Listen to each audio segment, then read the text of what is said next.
players. So if Tony Buzbee and Jane Doe thought this lawsuit that they filed against Jay-Z was over, baby, they thought wrong, honey, because Jay-Z just filed a lawsuit against Jane Doe as well as Tony Buzbee.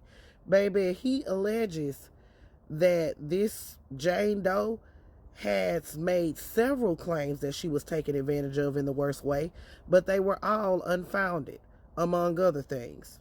Y'all grab your tea, let's talk about it. So as we all know, honey, Tony Buzbee filed a lawsuit against Diddy and then added Jay-Z to the lawsuit, alleging that they had taken advantage of this woman from Alabama in the worst way.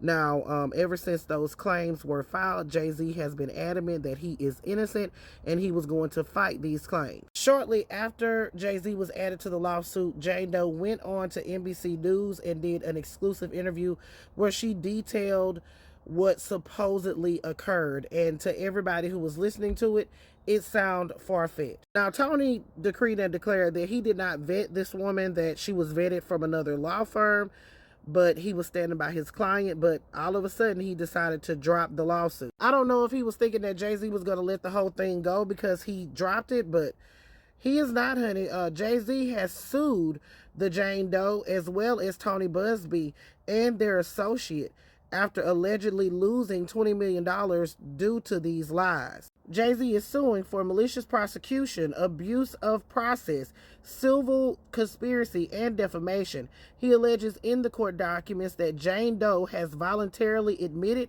that Tony Buzbee pushed her toward going forward with the false claims against him after the extortionist demand letter failed to yield a financial windfall. Jay-Z goes on to say in the court documents that Jane Doe appears to be suffering from a personal and financial hardship.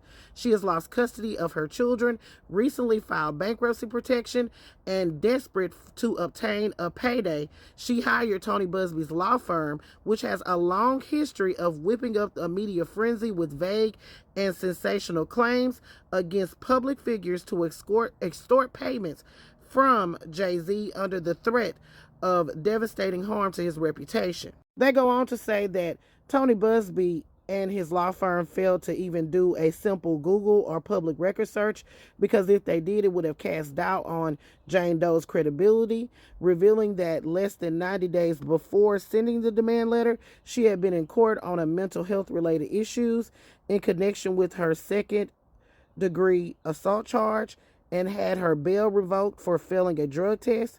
She has several mental health issues and takes multiple medications, according to testimony from a psychiatrist in another case. And she has also made other sexual assault allegations, which were either dropped or dismissed by the court. Child, I declare, honey, what a disgrace. So it is on like Donkey Kong between Jay-Z, Tony Buzbee, and Jane Doe. And I'm going to go ahead and keep it a stack with you. I love this for Jay-Z. Go ahead and get your vindication, because at the end of the day, honey, if you didn't do it, you didn't do it. And Tony Buzbee knew that something was stinking in that water. Everybody who heard that story knew that it was something stinking in that water. And we want people to be held accountable for what they did do, not for what they didn't. All right, players, put your thoughts in the comments. This is Double D Mo for the Black Accurate News.